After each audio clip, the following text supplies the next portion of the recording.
से शुरू हो जाएगा। एक गद्दा भी हिला है।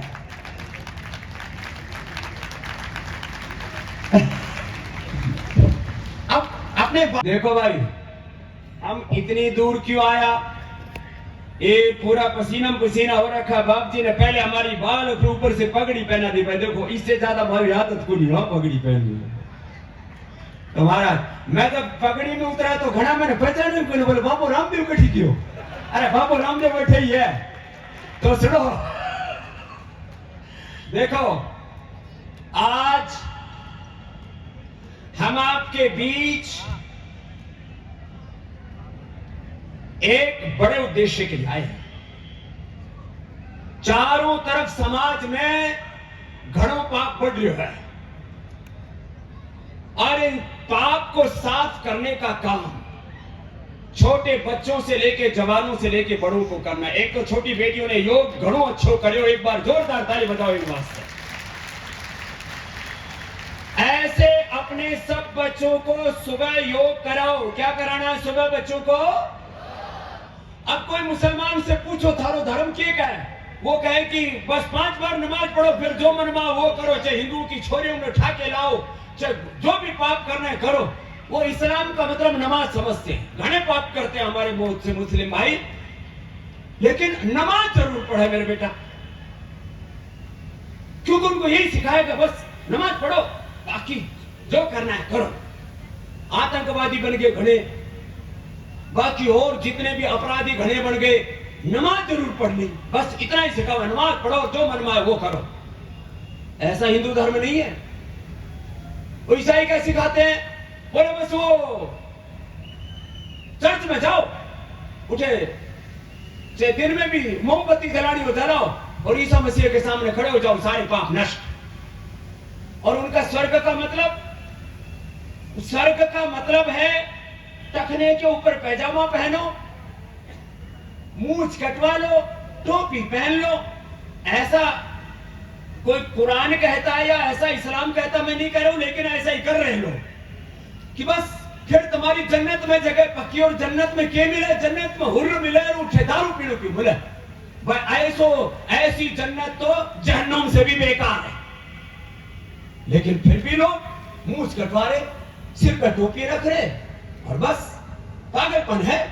इस्लाम इस्लाम महान, और सारी दुनिया को इस्लाम में तब्दील करना है। लोग इसी चक्कर में पड़े हुए।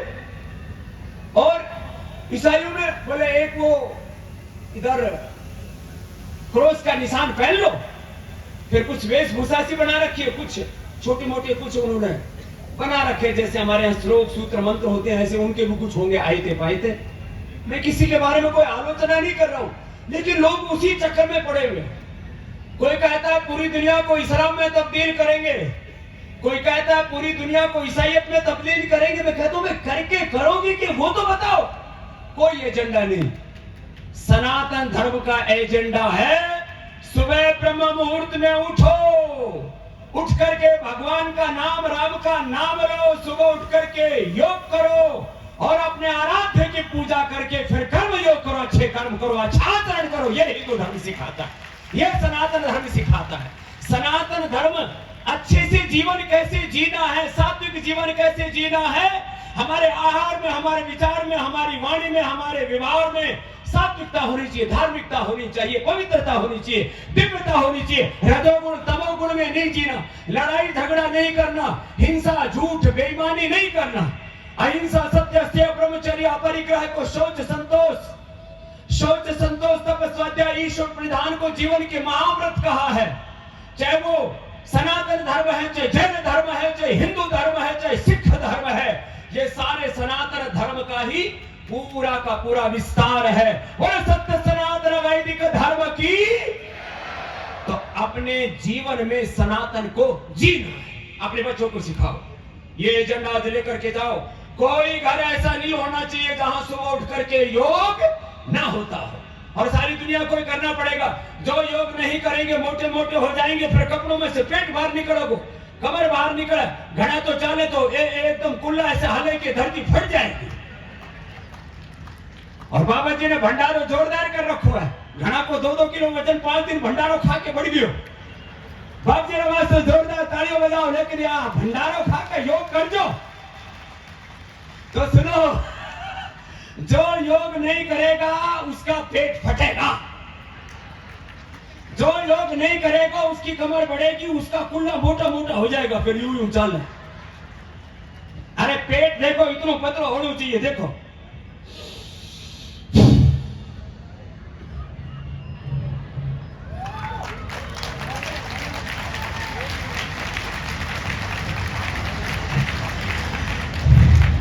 एक बाप जी 5 किलो रोट खा के आवे, आगे से घुमाने लगी तो पीछे से घूमे। मारा जीव क्यों करो, जो योग नहीं करेगा उसका पेट गड़बड़ होगा, पाचन तंत्र, उसका हृदय तंत्र को। आजकल जवान बच्चों को हार्ट अटैक आ रहे, स्कूल में पढ़ने वाले बच्चों को, दौड़ने वाले बच्चों को, खिलाड़ियों को।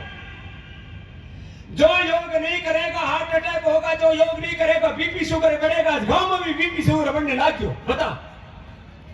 योग नहीं करोगे तो बीपी शुगर की, हार्ट की बीमारी होगी, कैंसर की बीमारी होगी। योग नहीं करोगे तो जोड़ दुखेगा, गठिया की बीमारी होगी। योग नहीं करोगे तो फेफड़े, लोग का पोल्यूशन, यद्यपि यहाँ पर कोई इंडस्ट्रियल पोल्यूशन नहीं है, लेकिन ये धूल भी जाके फेफड़ों में जमा हो जाए, इसलिए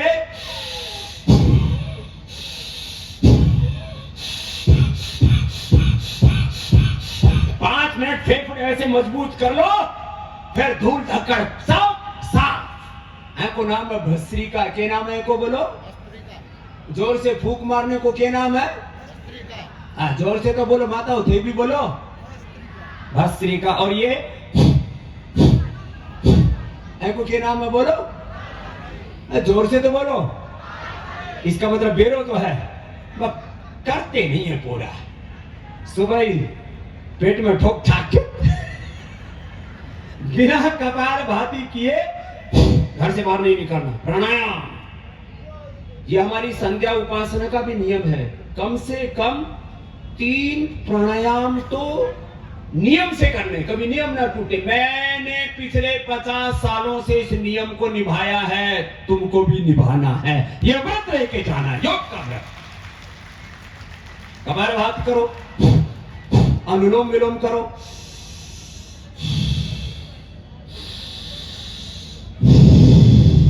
ये अनुलोम विलोम बहुत जोरदार है। दिमाग ठीक है, नहीं तो हर चीज में 2 दिमाग रहे। एक दिमाग का दारू पी ले, एक का दारू मत पी। एक दिमाग का गुटखा खा ले, तंबाकू खा ले, एक का नहीं खा। एक दिमाग कहता है जल्दी उठ जा, एक दिमाग का सोता रहे। अरे भाई सो मत ना, जाग, उत्तिष्ठता जागृता। सुबह उठ करके भस्त्रिका, कपालभाति, अनुलोम विलोम, भ्रामरी, उद्गीत, प्राणायाम, सूर्य नमस्कार जो कर सके। और छोटे बच्चों से तो सुबह उठते ही शीर्षासन करवाया करो, नीचे सिर ऊपर पैर, देखो यूं ऐसे शुरू हो जाएगा। एक गद्दा भी हिला है।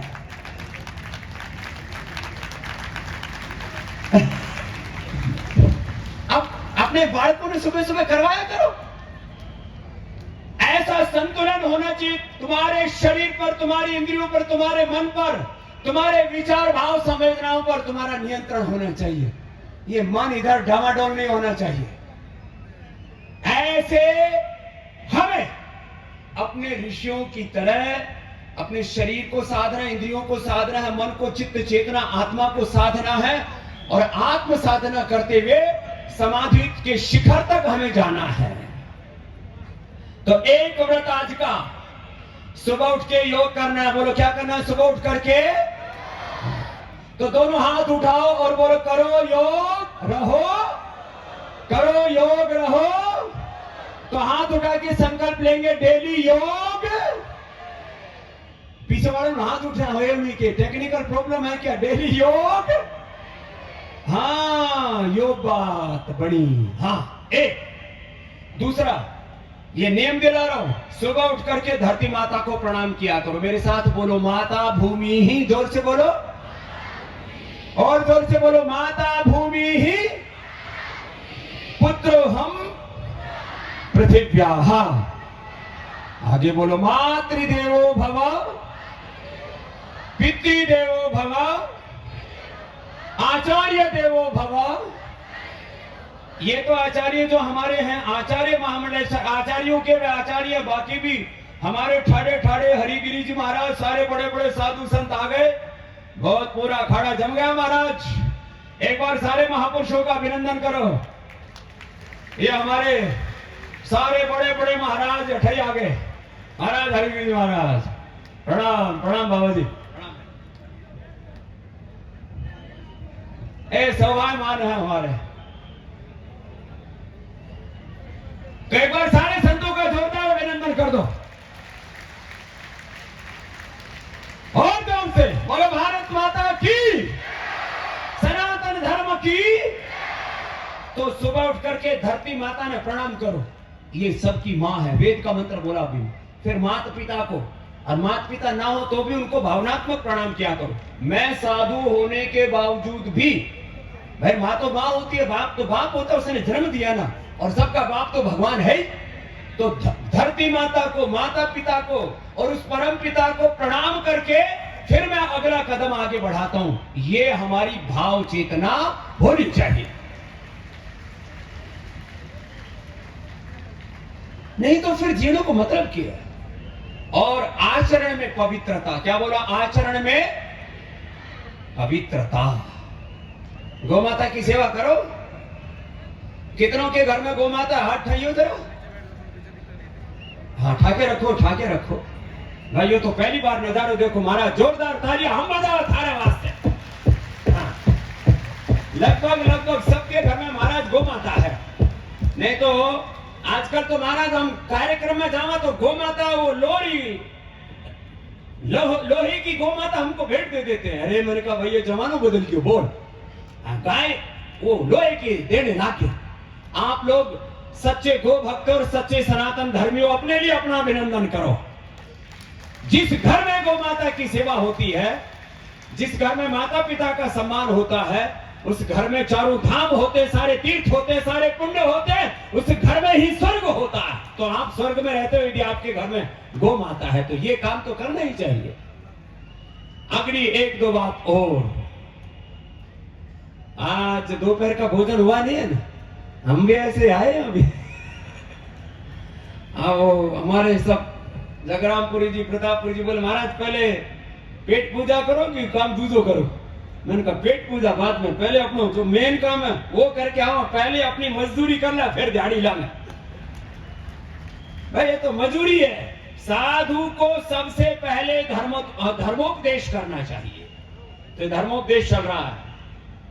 गौ माता की सेवा करो, बड़ों की बात मानो, बड़ों की इज्जत करो, और परिवार में घर में मिलकर रहो, और कोई जात पात नहीं करो। भगवान ने केवल एक मनुष्य जाति बनाई है, बाकी जाति हमने पैदा की। एक मनुष्य की जाति है हमारी। तो मैं बार बार कहता हूं, हम सभी एक ईश्वर की संतान। मेरे साथ बोलो, हम सब एक ही पूर्वजों की संतान, एक ही धरती माता की संतान। हमारा सबका डीएनए एक जैसा है, सब टेस्ट करके देख लिया है। तो फिर ये ब्राह्मण है, ये क्षत्रिय है, एम भी यो जाट है, यो राजपूत है, घड़ी घड़ी ऐसी बातें चलती रहती हैं। ये क्षत्रियों में भी राजपूत, फिर क्षत्रियों में भी अहीर, जाट, गुज्जर, ये नया नया कार्यक्रम है। वैश्यों में भी 100 तरह के वैश्य, शूद्रों में भी 100 तरह के शूद्र, दलित, आदिवासी, वनवासी, पता नहीं 100 तरह का बखेड़ा छेड़ रखा है। तो एक संकल्प लेकर के जाओ, हम एक ईश्वर की संतान, एक पूर्वजों की, एक धरती माता की, एक भारत माता की संतान, सभी समान, सभी महान, कोई ऊंच नीच का भेदभाव आपस में नहीं करना, सब समाज को मिलजुल करके रहना, यह संकल्प लेकर के जाओ। तो हिंदू समाज को, तो हम सनातन समाज के लोगों को कोई बांट ना सकेगा। नहीं तो ये पॉलिटिशियन लोग बड़े खतरनाक होते हैं, बांट देते हैं। ये तो अच्छा है, हिंदुस्तान के सौभाग्य से इस समय देश का राजा, देश का प्रधानमंत्री भी हमको अच्छा मिला हुआ है। वो सनातन धर्मी है, वो देवी देवताओं को, भगवान को मानता है, वो गौ माता की इज्जत करता है, वो भारत माता को माता मानता है। नहीं तो बहुत से तो भारत माता की बोले जय को नहीं बोलो, मैंने को फिर जा ढेकी कर लो। तो भाई बहनों, आपको अपने इन मूल्यों का आदर करना है, और अपने सनातन धर्म के जो मूल मूल्य हैं उनको कभी भूलना नहीं है। अगली बात, जात पात में विश्वास नहीं करना, मिलजुल करके प्यार मोहब्बत से रहना, और गांव में किसी एक आदमी को कोई रोग दुख तकलीफ हो जाए तो पूरा गांव मिलकर के उसकी सहायता करे, ऐसा वातावरण समाज में बनाओ। यह है हमारी सनातन संस्कृति। एक दूसरे की सेवा करो, संगच्छध्वम संवदध्वम सबो मनांसि जानतम एकत्वम अनुपश्यत मित्रस्य चक्षुषा सर्वाणि भूतानि समीक्षन्ता। ये है हमारी, यह है वैदिक उद्घोष। ये वेद, ये महाराज जगराम जी ने गुरुकुल में पढ़े, हम बोला ये बोले कम है, ऐको हिस्सों को भी मैं बोल दूं। तो बस ये बात, समाज में मिलजुल के रहो। मंदिर मस्जिद गिरजा घर में बांट दिया भगवान को, धरती बांटी सागर बांटे, मत बांटो इंसान को। बहुत मामला गड़बड़ हो गया है। लास्ट, अच्छा, ये राजस्थान के टीलू में भी ये कोलगेट वाले घुस गए।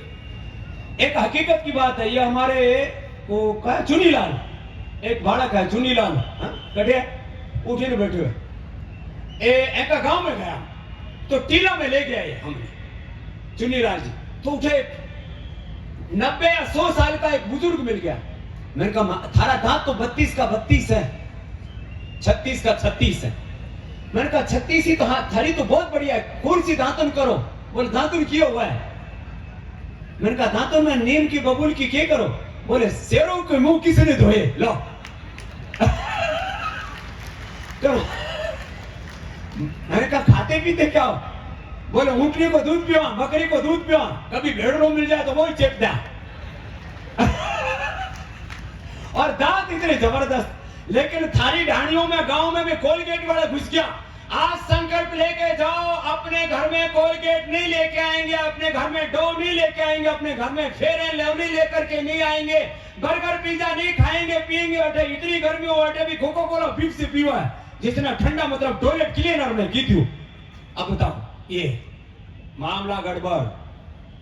देश का पैसा देश में रहना चाहिए कि विदेश में जाना चाहिए? बोलो, जोर से बोलो। तो जब तुम कोलगेट लेके आते हो, पेप्सोडेंट लेके आते हो, डो लेकर के आते हो, लक्स लाइफबॉय लेके आते हो, और फेयर एंड लवली, छोड़िए सुन लो, वो फेयर एंड लवली लेके आओ, वो सफेद सफेद क्रीम लगा कर यूं सोचा कि मैं गोरी हो जाऊंगी। हरियाणा के एक आदमी अपने भैंस के पुट्ठे ऊपर 5 साल लगा, 1 इंच भी गोरी ना बीच कर। तो यो काम मत करियो। तो मैंने क्या पूछा, देश का पैसा कहाँ रहना चाहिए? बोलो, फिर से बोलो।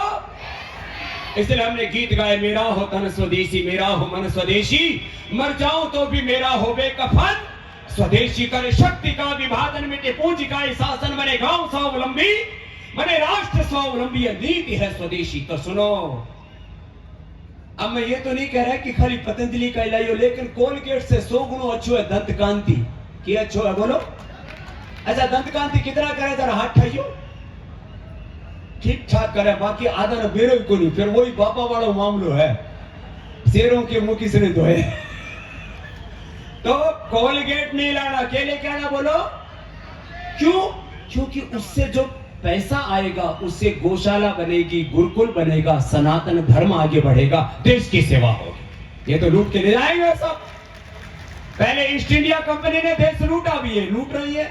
अपने देश का साबुन, अपने देश का शैम्पू, अपने देश के प्रोडक्ट यूज करो, क्यों विदेशी कंपनियों को अपने धन की बर्बादी कर रहे हो? तो ये संकल्प लेके जाओ, स्वदेशी अपनाएंगे, देश को बचाएंगे। बोला, क्या बोला? स्वदेशी अपनाएंगे। ये कोई कंपनी का नारा नहीं है, ये एक राष्ट्र के स्वावलंबन और आत्मनिर्भरता का नारा है। और पतंजलि का तो संकल्प है, हमने जो पुरुषार्थ किया उससे जो अर्थ मिला उसको हमने परमार्थ करने में लगाया, और एक समर्थ भारत परम वैभवशाली हम सब मिलकर के भारत बनाएंगे, ये संकल्प है हमारा। तो ये आज की कुछ बातें मैंने वो बताई कि अपने जीवन में जीना कैसे है, करना क्या है। बाकी रोज अपना इष्ट देवता का ध्यान करो। मैं देख रहा हूं गांव में आते आते ग्राम देवता, कुल देवता का जीवंत रूप यहाँ राजस्थान की धरती पर देखने को मिलता है। आप सब अपनी अपनी जो ये धर्म परंपरा है, कुल परंपरा है, इसका निर्वहन करते हुए अपने धर्म स्थानों के प्रति, अपने धर्म गुरुओं के प्रति पूरी श्रद्धा रखो और जो अपना धर्म गुरु कहे उधर ही आगे बढ़ना, बाकी किसी के चक्कर में मत आना, एक संकल्प लेकर के जाना। अपने धर्म गुरु, अपने साधु संत महात्मा, और उसमें भी जो प्रामाणिक महात्मा है, देखो कोई किसी से भूल चूक भी हो जाए, मैं ये नहीं कहता कि मैं कोई किसी से भूल चूक नहीं होगी, तो भाई अपने बड़े हैं ना, वो अपने आप ठीक कर लेंगे। लेकिन आज भी पूरी दुनिया में सबसे शुद्ध कहीं साधु है तो सनातन धर्म के साधु। एक बार जोरदार अभिनंदन अपने धर्म के ध्वजावाहकों के लिए। और पुनः एक बार हमारे उन ब्रह्मलीन निर्वाण को प्राप्त जिन्होंने किया, तपस्या की, ऐसे धर्मपुरी जी महाराज जी, और वो जो धर्म का झंडा गाड़ के गए उसको आगे बढ़ा रहे हमारे महापुरुष, इन सब महापुरुषों के चरणों में प्रणाम करता हुआ आप सबके बीच में हम इसलिए आए क्योंकि हमको जब कोई सनातन धर्म का साधु जब याद करता है और ये कहता है कि महाराज अठे लाखों लोग आ रहे हैं अपने साधु ने सुनने वास्ते, तो फिर वहां आना हम अपना धर्म मानते हैं, हम अपना कर्तव्य मानते हैं। इसलिए इतनी दूर से चल करके आपके बीच आए तो कोई एहसान करने नहीं आए, ये हमारा धर्म है। और आने वाले समय में पूरी दुनिया अब सनातन धर्म को ही फॉलो करेगी और जीने का कोई रास्ता भी नहीं। वेदाहमेतम पुरुषम महांतम आदित्य वर्णम तमसः पुरस्तात् तमेव विदित्वाति मृत्युमेति नान्यः पंथा विद्यते अनाय। तो आज अब देखो, पहलो प्रवचन मेरो रख दिया, अब एक प्रोटोकॉल होता है ना। अब हमारे आचार्य महामंडलेश्वर जी जो हमारी इस साधु परंपरा के, इस धर्म परंपरा के, सनातन परंपरा के हमारे अलग अलग मत पंथ संप्रदाय है, उसमें जूना पीठ, ये जूने का मतलब पुराना ही होता है। अपने बैठे भी जूनो बोला, गुजरात में भी जूनो એટલે बहुत पुराना सनातन। तो जूना अखाड़ा मतलब जो सनातन अखाड़ा हमारा, उसके हमारे पीठाधीश्वर हैं। ऐसे हमारे श्रोत्रिय ब्रह्मनिष्ठ एक ऐसे सन्यासी जिनके पास में शब्दों का भी सामर्थ्य है, शब्दों के तो शहंशाह हैं। माने पूज्य महाराज श्री, हम तो थोड़ी बहुत फिर भी लोक भाषा बोल लेते हैं, महाराज जी तो लोक भाषा के बजाय शास्त्र की जो श्लोक की मंत्रों की भाषा है उसी में ज्यादा बात करते हैं। तो ध्यान से बैठो और सुनो, अपने गुरु को बात कहना। हम तो बीच बीच में थोड़ी हरियाणी, थोड़ी राजस्थानी, અને જ્યારે હું ગુજરાત में जाऊं तो गुजराती में पण હું બોલું और पेलूं, जो है उठे वही काम कर दूं। लेकिन पूज्य महाराज जी हमारे शास्त्रों के मर्मज्ञ हैं, और ऐसे ही जब अपने धर्मगुरु कोई बात कहते हैं उनकी बात को श्रद्धा से सुनना चाहिए। ऐसे हमारे इस सनातन धर्म के पुरोधा, जिन्होंने सनातन संस्कृति का गौरव राष्ट्र ने विश्व पटल पर बढ़ाया है, ऐसे पूज्य महाराज श्री हमारे अवधेशानंद गिरी जी महाराज जी, उनका एक बार पुनः जोरदार अभिनंदन है।